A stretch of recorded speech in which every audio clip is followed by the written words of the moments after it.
Hey guys, it's Joseph here, and we're playing Halo. I'm gonna teach you some ways to get good at Halo. I know I've done this before, but I'm gonna break it down in more detail. I'm not gonna focus on everything at once.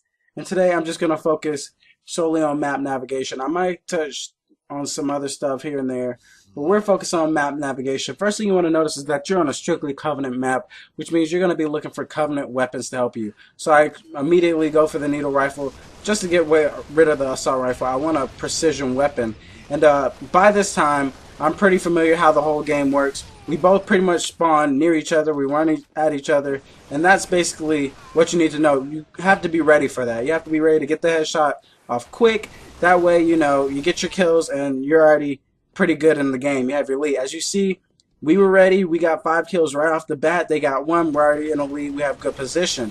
Next, this dude is jetpacking. You want to be careful with that. What you want to do is always stay on the top of this map. If you're on any map, staying up high is relatively a good idea because you can look down and shoot on people on the bottom, and plus you have protection from the top because you're at the very top. As you see, he has to go up and fly up to get at the top, and he's struggling, so he's not really focused on shooting people. He's focused on trying to get up there and killing people at the same time.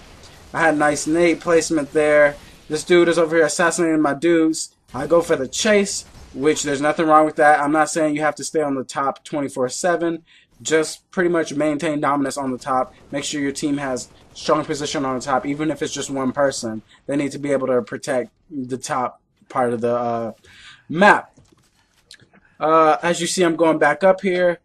Basically, I've said this in the Call of Duty video. If you haven't seen it, go check it out if you play Modern Warfare 3. But I'm basically doing circles here. That was perfect nade placement. I'm watching the radar. Always watch your radar so you know if somebody's coming around corners or anything. You want to be wary of that. You want to be wary of if people are trying to, you know, if you're going to run into somebody, you want to be ready. You want to be ready to fight. You don't want to be taken off guard. That's why I threw the nade, and, you know, he was like, he was dead. All right. That dude was doing the sprint. I had to switch topics there because, you know, I'm going real fast. I'm going real fast, and, you know, I got to chill out. But that dude was doing the sprint, and that's the perfect example of being wary of your radar. You need to be wary of your radar so you're not like in the middle of a sprint when you run up on somebody, so you know you don't get caught off guard. That's a reason you stay on top, because I saw that guy down there on my radar, so I fired on him from down. He didn't see me, he didn't know where I was, he couldn't fight back. That was a problem. You don't want to go through these too much, but you can use them to get some good vantage points. I almost, if I would have planned that a little better, I would have got the assassination. Watch out for nades. Make sure you, if you have Turtle Beaches, it should be pretty easy, but even if you don't have them, it's not too hard to tell where a nade is relative to you, so make sure you're dodging nades left and right, right and left, even up and down. You know, dodge nades 24/7. I immediately switch guns out. Weapons will be another video. That guy is walking backwards. You don't want to do that. He was focused on whoever he was fighting in the front, that he didn't understand what was happening behind him. And you want to be able to have a general idea of what's going on around you for relatively the whole game. Like, if I'm running after this dude. I'm watching my radar. I see there was a yellow dot, so I know there's a guy behind me. I unfortunately died there. I would have gotten the kill. I'm almost 100% positive, but I didn't give enough time for the death timer to respawn, so whatever, that was my fault. Stupid death timers. The Guardians think they run this place, which they kind of do. But like I was saying before, make sure you look at your map. You need to know where your teammates are. Don't be afraid of the sword. I'll talk about that in another video, but yeah, the sword's nothing to be afraid of if you have good nade placement and you know what you're doing generally. Watch out for people who propel themselves off of the man cannon. Most people, this will not be a good thing. Just because you can, if you're watching your radar, you know it's coming, so it's an advantage to you. If you're good, then you could throw a nade off of there, probably pick up a double kill if you're good with the man cannon. Beginners, I wouldn't suggest it.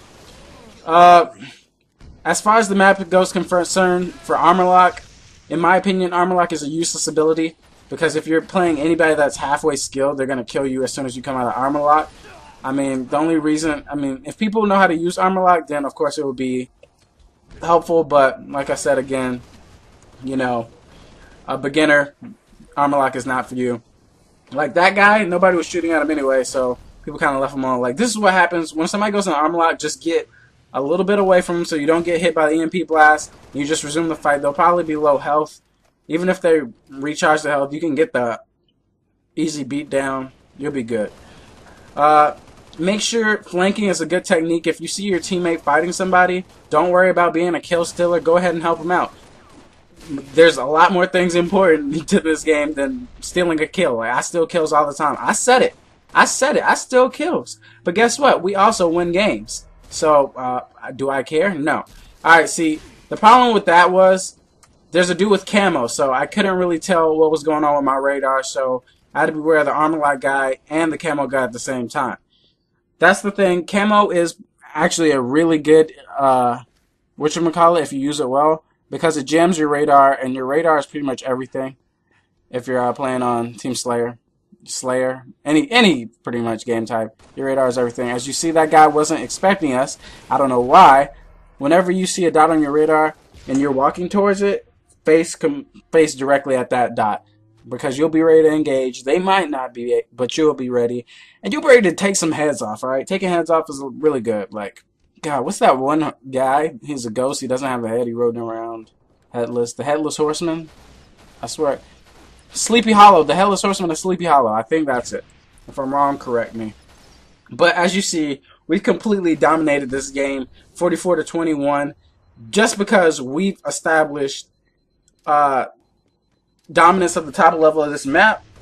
I mean, we run this thing. Look, we run this thing, bro. And then I die. Wow. But my sword guy picks up the kill because everybody's on the top.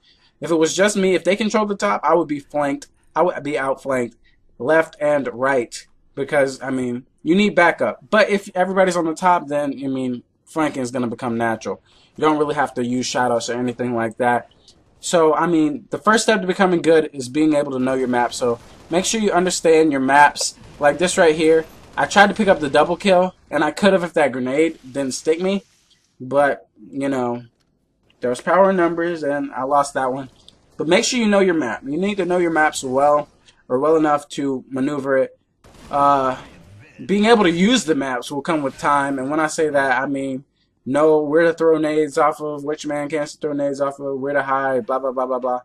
That'll come with time, but don't worry about that. Just make sure you know the map. Make sure no corner surprised you. That was a good nade. I naded all 4 of them, and I think I got the beat down for the final kill. Anyway, it's been Joseph. I hope you guys enjoyed this video, and I will see you guys next time. Bye-bye.